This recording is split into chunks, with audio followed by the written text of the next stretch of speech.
Bonjour à tous, c'est Quentin de la Startup Passe-Passe et aujourd'hui on se retrouve pour le jour 4 de notre défi 30 jours pour découvrir l'application Passe-Passe et l'histoire derrière les fonctionnalités que vous utilisez au quotidien. Et donc aujourd'hui je voulais vous partager les raisons pour lesquelles on a développé l'interface Mes Locations et dans quelle situation elle vous est utile. Donc pour vous donner un exemple, à l'époque, lorsque l'on a commencé à utiliser Passe-Passe, je me rappelle de Fabien avoir des voyageurs qui l'appellent en disant « moi je suis à tel logement, est-ce que vous pourriez m'aider? J'ai peut-être pas reçu telle information, je comprends pas telle chose, est-ce que vous pourriez m'aider ?» Et du coup, lui, il ne savait pas trop quoi répondre parce que il n'avait pas d'historique de tout ce qui s'était passé dans le logement, il ne sait pas trop si les messages s'étaient envoyés, et donc du coup, il ne savait pas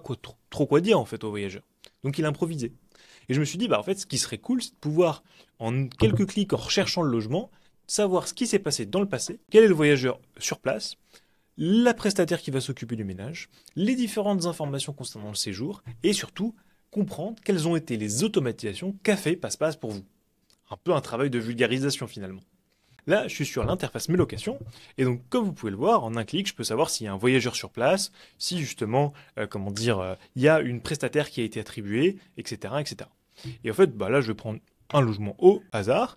Je vais voir qu'il y a, comme séjour en cours du 1er mai au 5 mai, le nombre de nuitées, les paramètres justement de ce séjour, donc c'est un séjour qui vient d'Airbnb. Voyageur est un voyageur étranger, donc il a rempli sa fiche de police. J'ai le détail de ces informations auxquelles j'ai envoyé les automatisations. Et du coup, si je veux rentrer dans le détail, je vais pouvoir aller dans la fiche location complète, retrouver le calendrier de réservation,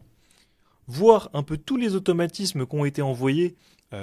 petit à petit par Passe-Passe pour prévenir au bon moment le prestataire, savoir si l'application voyageur est active, s'il a validé son arrivée, donc là pour le coup pas encore, si la prochaine mission de ménage a déjà été acceptée,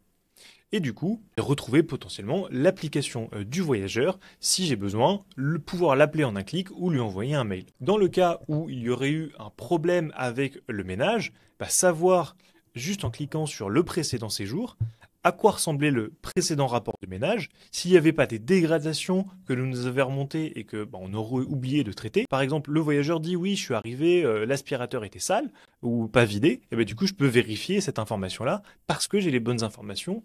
facilement accessibles et du coup toutes les étapes avaient bien été expliquées sur le logiciel. Et donc c'est comme ça aujourd'hui que les conciergeries, dès que quelqu'un les appelle concernant un logement, peuvent en quelques clics retrouver la bonne information, aider le prestataire, le voyageur ou le propriétaire concernant les questions qu'il se pose, et du coup, passer à autre chose une fois que l'appel est terminé. J'espère que ça vous a intéressé, et donc on se retrouve demain pour que je vous partage l'histoire derrière la création de l'espace équipe sur Passe-Passe, et pourquoi on l'a développé de cette façon, afin de vous permettre de gérer énormément de logements, énormément de prestataires, sans que ça vous prenne du temps. À demain!